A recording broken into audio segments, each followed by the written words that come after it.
Humber, I'm Amara from the Office of Sustainability. Today we're going to be showing you some easy sustainable gift wrapping ideas for the holiday season. One option I used was the pink tissue paper.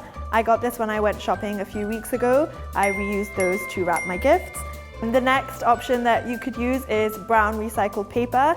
If you can't find that anywhere, you can go to the dollar store and get brown bags and wrap your gifts in those. Another option I used was newspaper. For newspaper, I always try to make sure when I'm wrapping it, I use just the words, not the pictures. And then I put twine on it. I picked up pine leaves from the ground and then put those inside the gift. Thank you so much for watching, everyone. For more ways on how to be sustainable on campus, you can visit us at humber.ca/sustainability. Happy holidays.